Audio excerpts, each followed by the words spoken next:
नमस्कार, आप देख रहे हैं पॉलिटिकल आइडिया और मैं हूं प्रदीप कुमार। मित्रों, आज हम बात कर रहे हैं बिहार विधानसभा चुनाव में।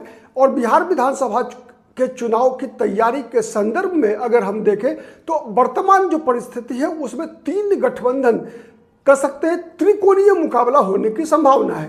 त्रिकोणीय मुकाबला मतलब एक तरफ एनडीए है जिसमें मुख्यमंत्री पद के उम्मीदवार नीतीश कुमार हैं। हाँ, कुछ भ्रम बना हुआ है, लेकिन अंतोगत्वा एक प्रकार से कह सकते हैं कि ऑफिशियली अभी तक तो एनडीए ने नीतीश कुमार को ही मुख्यमंत्री पद का उम्मीदवार बनाया है। दूसरी तरफ तेजस्वी यादव है मुख्यमंत्री पद के उम्मीदवार महागठबंधन की तरफ से। वैसे जिस प्रकार से नीतीश कुमार के बारे में ये कहा जा रहा है कि बीजेपी कोई खेल कर सकती है चुनाव परिणाम आने के बाद, वैसे ही जो महागठबंधन है उसमें अभी तक एक पेच केवल बचा हुआ है जिसे कसना है। वो पेच यह है कि राहुल गांधी की तरफ से मतलब कांग्रेस पार्टी की तरफ से अब तक तेजस्वी यादव को मुख्यमंत्री पद का उम्मीदवार बनाने की आधिकारिक घोषणा नहीं हुई है। और तीसरा कह सकते हैं कि जनसुराज है। जनसुराज के साथ हो सकता है आने वाले दिनों में छोटे छोटे दल जिनको कि इन दोनों गठबंधन में जगह नहीं मिलेगा, ऐसे लोग हो सकता है ये कि ऐसा कि वो शामिल हो जाएं। तो मोटे तौर पे ये तीन गठबंधन बिहार की जनता के समक्ष है आने वाले विधानसभा चुनाव में। अब अगर इन तीनों दलों गठबंधन की संभावना का अगर हम थोड़ा सा विश्लेषण करने का प्रयास करें तो देखेंगे कि तीनों गठबंधन की कमजोरियां और तीनों की मजबूती क्या क्या है। तो सबसे पहले हम एक नए खिलाड़ी प्रशांत किशोर से ही इस विश्लेषण की शुरुआत करते हैं। प्रशांत किशोर की राजनीतिक यात्रा के लिए कह सकते हैं कि यह पहला चुनाव है, पहला आम चुनाव है। वैसे उपचुनाव में उनके 4 सीटों पर जो बिहार में विधानसभा के उपचुनाव हुए उनमें उन्होंने उम्मीदवार खड़ा किया था। 4 में से 2 विधानसभा सीट पर ऐसा आप कह सकते हैं कि उनके उम्मीदवार ने परिणाम को प्रभावित किया।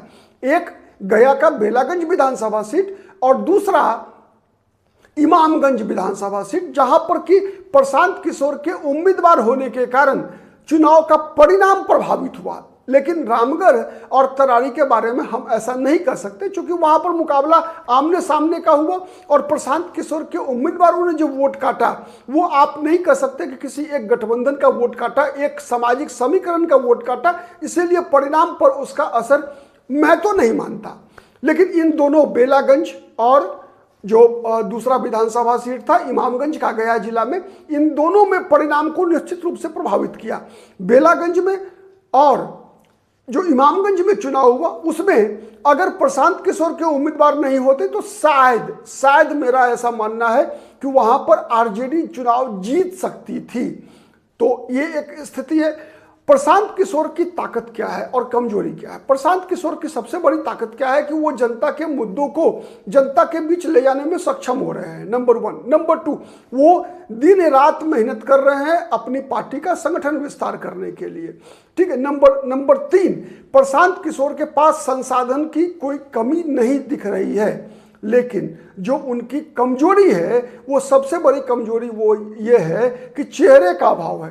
प्रशांत किशोर खुद चेहरा नहीं है, उसके 2 कारण हैं। एक तो प्रशांत किशोर ने खुद कई मौकों पर यह कहा कि नहीं, प्रशांत किशोर स्वयं मुख्यमंत्री पद के उम्मीदवार नहीं है। और दूसरा, प्रशांत किशोर ने अब तक कोई ऐसा चेहरा मुख्यमंत्री पद के उम्मीदवार के रूप में नहीं दिया है जिसे बिहार की जनता में कहीं से भी कोई आप कह सके समाज के किसी भी एक वर्ग का भी कोई स्वीकार्यता मिली हो, ऐसा कोई उम्मीदवार अब तक नहीं दिखा है। हाँ, मनोज कुमार भारती को उन्होंने प्रदेश का संयोजक बनाया, लेकिन उनमें किसी भी सामाजिक समूह में कोई आकर्षण नहीं है, ऐसा स्पष्ट दिख रहा है। तो मुझे लगता है कि चूंकि बिहार की राजनीति इधर 30-35 वर्षों से एक प्रकार से अगर आप गौर करके देखेंगे तो व्यक्तिवादी हो गई है।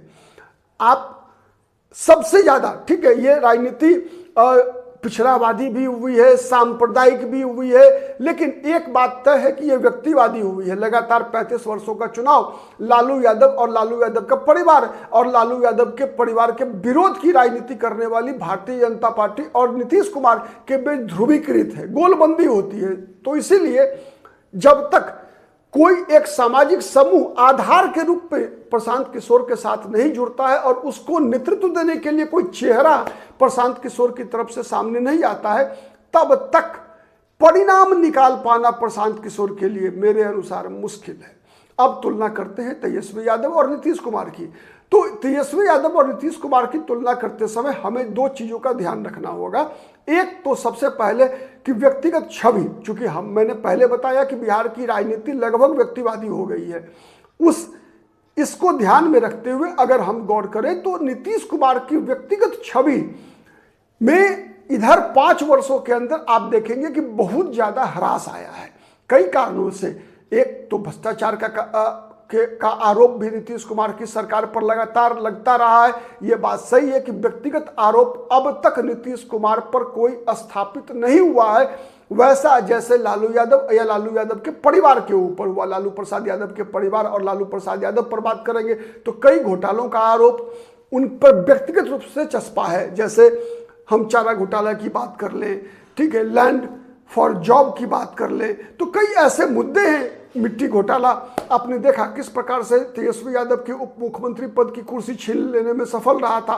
तो ऐसे कई मुद्दे हैं जो भ्रष्टाचार का, उसके बाद राजनीतिक अपराध का भी मुद्दा कह सकते हैं। नीतीश कुमार के ऊपर कोई चस्पा नहीं है, लेकिन तेजस्वी यादव और लालू यादव के परिवार के ऊपर के बारे में आप ऐसा नहीं कह सकते कि तीसरी, नीतीश कुमार के बारे में यह आम धारणा है कि नीतीश कुमार के पार्टी के अंदर भी जो कोई भी नेता या कार्यकर्ता किसी अपराध में लिप्त होते हैं और पाए जाते हैं तो नीतीश कुमार न किसी को बचाते हैं न किसी को फंसाते हैं। आज तक ये नीतीश कुमार की क्रेडिबिलिटी कम से कम कायम है। लेकिन लालू यादव के परिवार के बारे में आप ऐसा नहीं कह सकते कि लालू परिवार किसी अपराधी को उसको न बचाता है न फंसाता है, ऐसा हम नहीं कह सकते। तो ये निगेटिव है, तेजस्वी यादव के खिलाफ जाएगा, लेकिन नीतीश कुमार के खिलाफ यही सकारात्मक है। लेकिन नीतीश कुमार की व्यक्तिगत छवि, जो एक पलटने की छवि, जो पलटू राम की छवि जो बनी नीतीश कुमार की, वो नीतीश कुमार की क्रेडिबिलिटी को निश्चित रूप से एक तरह से कह सकते हैं कि आप माने अर्श से फर्श पर लेकर आ गया है। दूसरा, नीतीश कुमार की विश्वसनीयता की, उनकी बात पर कोई अब भरोसा नहीं करता। भ्रष्टाचार का आरोप उनके सरकार के, विशेष रूप से उनके नौकरशाहों के खिलाफ। तीसरा जो नीतीश कुमार के खिलाफ मामला जा रहा है वो ये कि अब वो शारीरिक और मानसिक रूप से स्वस्थ नहीं है। ये एक बहुत बड़ा नीतीश कुमार के खिलाफ जा सकता है आने वाले चुनाव में 2025 में। जिस प्रकार से नीतीश कुमार, साथ ही जिस प्रकार से नीतीश कुमार कई बार प्रधानमंत्री का पैर छूना, कई और नेताओं का पैर छूना, बार बार अपनी एक तरह से कई बार टिप्पणियां उनकी अभद्र हो जाती है, ठीक है। और कई बार जैसे अगर हम देखें तो जो राष्ट्रगान के समय जो उनकी गतिविधि रही, ये सब नीतीश कुमार के खिलाफ जा रहा है। तो नीतीश कुमार की व्यक्तिगत छवि में ह्रास, और वैसे ही तेजस्वी यादव की लोकप्रियता में वृद्धि कई कारणों से। एक जातिगत सर्वेक्षण का प्रभाव है, दूसरा बिहार में सरकारी नौकरी देने का प्रभाव है। तो ये सब चीजें तेजस्वी यादव के पक्ष में जा रही है। चौथी बात जो तेजस्वी यादव के पक्ष में जा रही है और नीतीश कुमार के खिलाफ जा रही है वो ये कि विगत 15 से 20 दिन के अंदर में अगर हम देखें तो एनडीए के अंदर कहीं ना कहीं असमंजस की स्थिति है। चिराग पासवान अपना राग अलग अलाप रहे हैं, जीतन राम मांझी अपना राग अलग अलाप रहे हैं, उपेंद्र कुशवाहा कहाँ गायब है पता नहीं, कोई सार्वजनिक कार्यक्रम में कहीं दिखते नहीं, ना कोई बयान है उनका। उसके अलावे अगर भारतीय जनता पार्टी के विभिन्न नेताओं का भी बयान देखेंगे, भले ही वो दूसरे और तीसरे दर्जे के नेता ही हैं, लेकिन उनके बयानों से कहीं ना कहीं ये इशारा मिलता है कि नीतीश कुमार का विकल्प एनडीए ढूंढ रही है। और विकल्प होंगे कौन? क्या चिराग पासवान होंगे? क्या सम्राट चौधरी होंगे?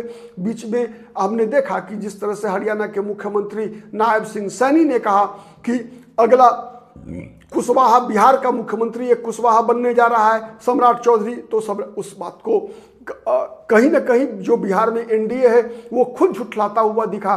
कई मंचों से, सार्वजनिक कार्यक्रमों में अमित शाह हो चाहे प्रधानमंत्री हो, एक तरफ नीतीश कुमार को बिहार का लाडला मुख्यमंत्री बताते हैं, दूसरी तरफ अमित शाह कई कार्यक्रम में ये कह देते हैं कि नहीं, मुख्यमंत्री पद का फैसला जो है चुनाव के परिणाम आने के बाद होगा। तो ये जो असमंजस की स्थिति है, वैसे ये असमंजस की स्थिति 15 दिन पहले महागठबंधन में भी दिख रहा था, लेकिन कहीं ना कहीं राहुल गांधी और तेजस्वी यादव की सक्रियता से और समझदारी से इस असमंजस को खत्म करने में महागठबंधन सफल हुआ है। आप याद कीजिए, आज से 14 अप्रैल से पहले तक, जब और 9 मार्च से 14 अप्रैल, मैं इसलिए कोट कर रहा हूं कि 9 मार्च को कांग्रेस पार्टी ने कन्हैया कुमार की पदयात्रा की घोषणा की थी, 14 अप्रैल को उसकी समाप्ति हुई। वैसे 11 अप्रैल को ही पटना में समाप्त हो गया था, घोषणा 14 अप्रैल का था। तो 11 अप्रैल को समाप्ति तक एक असमंजस बना हुआ था। कांग्रेस के कई नेताओं का बयान कि नीतीश कुमार मुख्यमंत्री के रूप में स्वीकार नहीं है, चुनाव के बाद फैसला होगा, और राजद के विभिन्न नेताओं की तरफ से भी कांग्रेस के नेताओं बड़बोले बयानों पर एक तरह से प्रतिक्रिया आ रही थी। तो इस कारण से असमंजस की स्थिति महागठबंधन में भी था। लेकिन जब से तेजस्वी यादव मल्लिकार्जुन खड़गे से दिल्ली में मिलकर आए और उसके बाद राष्ट्रीय जनता दल के कार्यालय में पटना में फिर सदाकत आश्रम में बैठक हुई, दोनों बैठकों में एक कोऑर्डिनेशन बनाने का प्रयास जिस प्रकार से तेजस्वी यादव ने फ्रंट फुट पर आकर करने का प्रयास किया है, ये तेजस्वी यादव के लिए का प्रयास काबिले तारीफ है। और इस कारण से कहीं ना कहीं तेजस्वी यादव एनडीए पर भारी पड़ते दिखे हैं। ठीक है, अब चुनाव का परिणाम है, चुनाव के समय में परिदृश्य तो 2 दिनों में बदल जाता है। याद कीजिए, पिछले विधानसभा चुनाव में भी पहले, दूसरे, तीसरे चरण तक तेजस्वी यादव लीड ले रहे थे, बढ़त मिली थी, परिणाम से भी स्पष्ट है, आप निकाल कर देख लीजिए पहले, दूसरे, तीसरे चरण का चुनाव परिणाम विधानसभा चुनाव के दौरान। लेकिन फिर चौथे, पांचवें, छठे चरण में तेजस्वी यादव पीछे हो गए थे।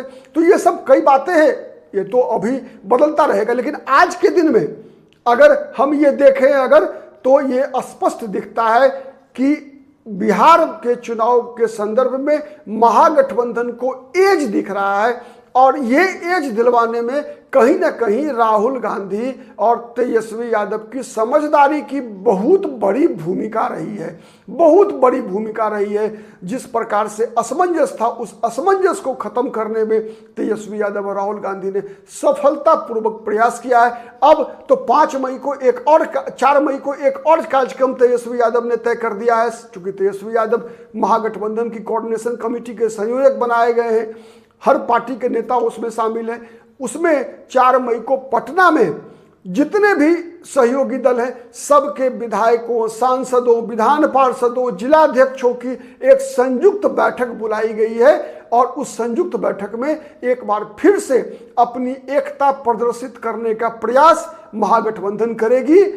तो अब ये प्रयास कितना दिन तक काम रहेगा, ये तो भविष्य के गर्भ में है, क्योंकि पिछली बार भी हमने देखा अंतिम चरण तक और टूट फूट होता रहा, चाहे वो लोकसभा चुनाव या विधानसभा चुनाव हो। विधानसभा चुनाव में मुकेश सहनी अंतिम क्षण में पीठ में छुरा भोंकने का आरोप लगाकर महागठबंधन से अलग हो गए थे। लोकसभा चुनाव के दौरान हमने देखा 3 महीना पहले नीतीश कुमार, जो कि एकता के सूत्रधार थे, वही जो है मतलब एकता के सूत्रधार ही जो इंडिया अलायंस बनाए थे, वो छोड़कर बीजेपी के साथ चले गए थे। तो इसीलिए ये तो क्षण में परिवर्तन हो सकता है, लेकिन आज के दिन में एक बात तय है, तेजस्वी यादव और राहुल गांधी का प्रयास रंग लाया है, और इसमें महागठबंधन बिहार चुनाव में एज दिख रहा है, आगे है। आज के लिए इतना ही, बहुत बहुत धन्यवाद, नमस्कार, जय हिंद, जय भारत।